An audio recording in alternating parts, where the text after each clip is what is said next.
What's up? I'm Captain Mel Asylum, and here's another sip of Galactic Tea.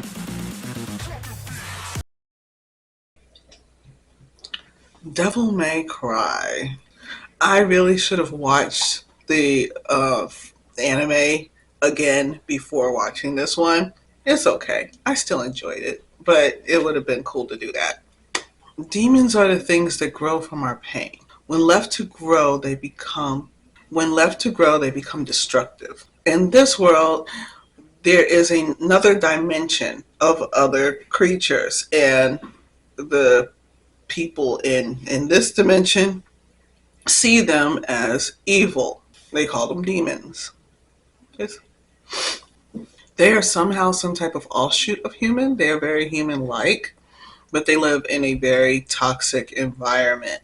And because they come from this toxic environment where they are not only being oppressed, but they are physically being destroyed from the environment. This whole storyline is a commentary on privilege, opportunity, how people are treated in certain environments. So, how people are demonized for where they come from in situations that they have no choice on. So it was very, very appropriate when the first fight scene happened and you hear Rage Against the Machine. You know how happy that made me? Most of the music was, there was also Limp Bizkit later, lots of new metal, punk, like late 90s, late 2000, early 2000s, um, alternative music. So lovable for me.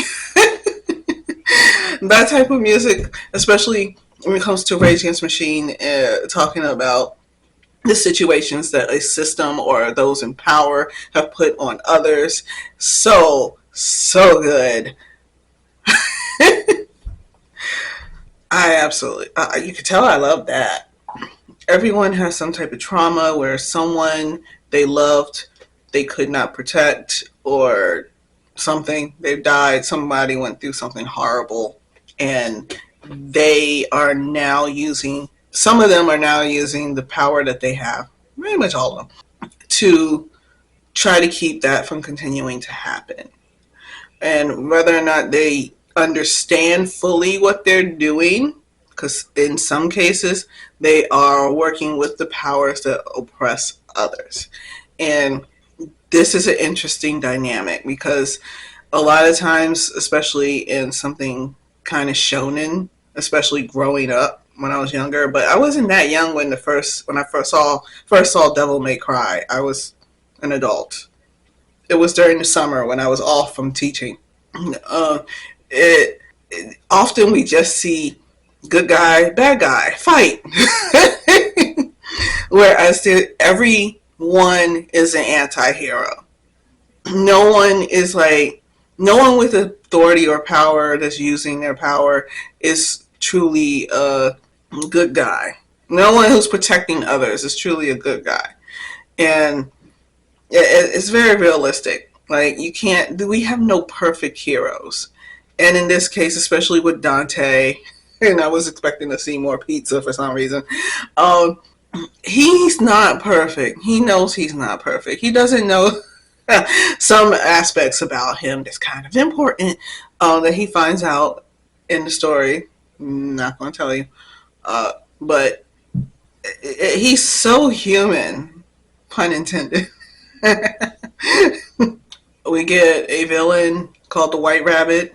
He's a complicated character. Like, to write a character that you both hate and root for, and you want them to stop, but you want them to have what they want. It's just complications that you don't always get in storytelling, especially with your villain. It doesn't make it very clear that he's a villain, even though the things that he's doing is villainous. The Vice President Bannies, he's a true villain, but he puts on the face of a hero. And those are the most terrifying ones. Those are the ones that you have to really listen to and pay attention to.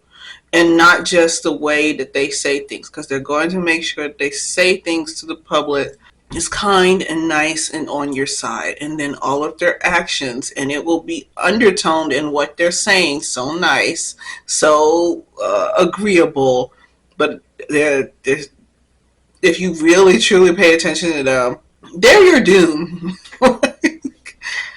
That's all I can say, I guess. Um, Very much a villain in a hero's face. Like, we've seen that before. But, and for him to be a politician too, just, it's perfect. Okay? Mary, she's why I'm mentioning that, sometimes people are doing the right thing or think they're doing the right thing, and they don't have enough information in order to actually know that they're doing the right thing. Um, but she's willing to change her mind and learn. That's great. I would like to compare it to the original Devil May Cry anime.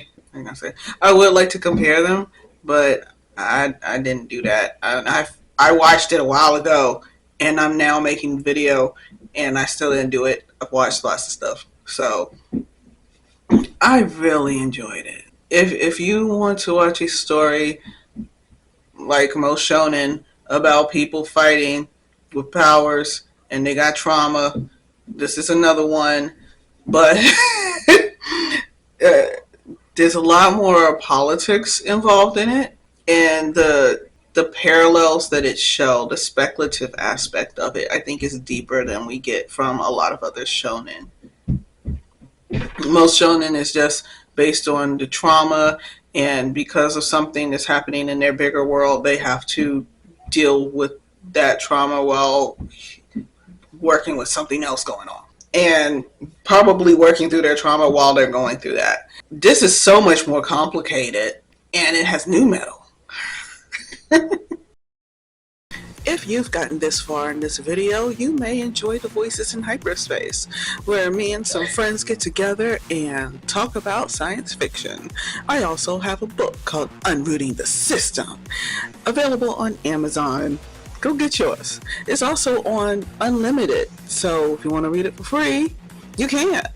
And I would absolutely love to read your reviews and respond to them.